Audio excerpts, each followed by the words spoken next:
High everyone, this is doctor Mafrun. Welcome to my vlog. আজকে আমি সকাল সকাল রেডি হয়ে চলে যাচ্ছি মানিকগঞ্জ ডেরা রিসোর্টের উদ্দেশ্যে। সেখানে এবছর আমাদের সিডিসি অ্যালুমনাইদের রিইউনিয়ন এবং ন্যাশনাল সায়েন্টিফিক সেমিনারের আয়োজন করা হয়েছে।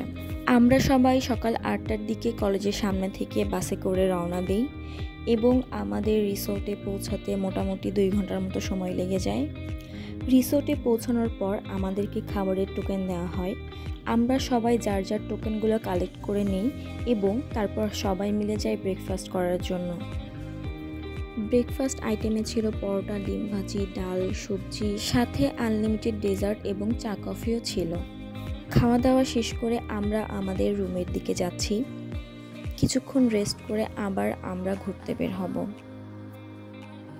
আমার মাথা প্রচণ্ড ব্যথা করছিল এবং শরীরটাও খারাপ লাগছিল, তাই আমি রুমে এসেই শুয়ে পড়ি। কিছুক্ষণ রেস্ট নিয়ে আবার বাইরে বের হলাম। এখন একটু আশেপাশেটা ঘুরে দেখব আমরা সবাই। ও হচ্ছে বাবুজান, ও দোলনায় দোল খাচ্ছিল।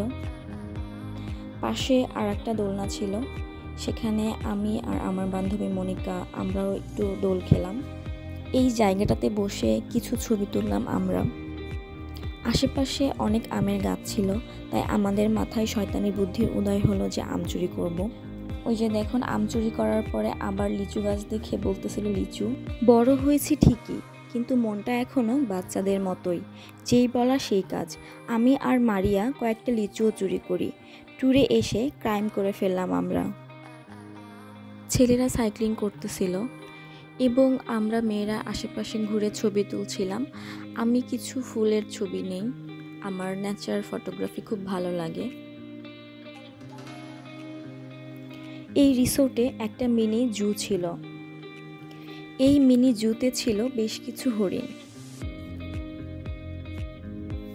আমার ফ্রেন্ডরা ওয়েভ পুলে নামলেও আমি নামিনি। আমি বাসা থেকেই ঠিক করে এসেছিলাম যে আমি পানিতে ভিজবো না, তাই আলাদা করে সাথে ড্রেসও নিয়ে আসিনি।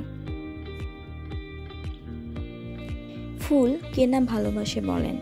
এই রিসোর্টে অনেক অনেক ফুলের গাছ ছিল। আমি কিছু ফুলের ছবি এবং ছোট ছোট কিছু ভিডিও ক্লিপও নেই। এরপরে আমরা দুপুরের খাবার খাওয়ার জন্য চলে আসি। আনলিমিটেড খাবার দাবার ছিল, কিন্তু আমি তেমন একটা খেতে পারি নাই। আমার এই দই আর মিষ্টিটা ভালো লেগেছিল। ওদের ডেজার্ট আইটেম মেনলি আমার ভালো লেগেছিল, অন্যান্য খাবার দাবার এভারেজ ছিল। এই যে আমার এই ফ্রেন্ড, সবার খাওয়া শেষ, কিন্তু ওর এখনও খাওয়া শেষ হয়নি। ওর খাওয়া দাওয়ার রুচি ভালো, খেতে পারে, কিন্তু তারপরও সে শুকনা মানুষ। লাঞ্চ শেষ করে আমরা সায়েন্টিফিক সেমিনারে অ্যাটেন্ড করি। আমাদের জন্য র্যাফেল ড্রর আয়োজন ছিল, কিন্তু দুর্ভাগ্য আমি কখনোই র্যাফেল ড্রতে কোনো কিছু পাই না।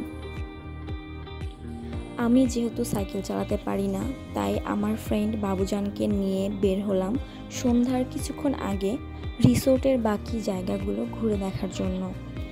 এই রিসোর্টটা মোটামুটি বড় ছিল, তাই সব জায়গা পায়ে হেঁটে ঘুরে দেখা সম্ভব না।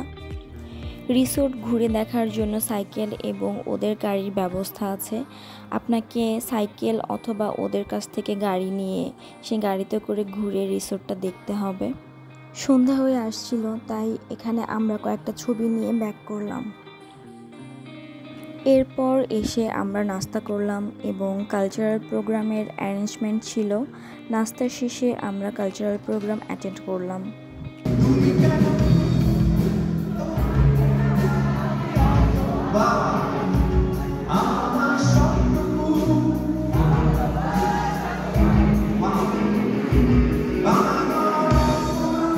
প্রোগ্রাম শেষে আমরা 8:30টার মধ্যে ঢাকার উদ্দেশ্যে রওনা দিই এবং রাত 11টার মধ্যে ঢাকায় পৌঁছে যাই। এই জিনিসগুলো গিফট হিসেবে ছিল। সব মিলিয়ে আজকে সারাদিন ভালোই কেটেছে আমার। আপনারাও চাইলে মানিকগঞ্জের এই ডেরা রিসোর্টে ঘুরে আসতে পারেন। ডে লং ট্যুরের জন্য ঢাকার কাছাকাছি এই জায়গাটি ভালোই লাগবে আপনাদের, আশা করি। তো আজকের ভিডিও এই পর্যন্তই। Thanks for watching.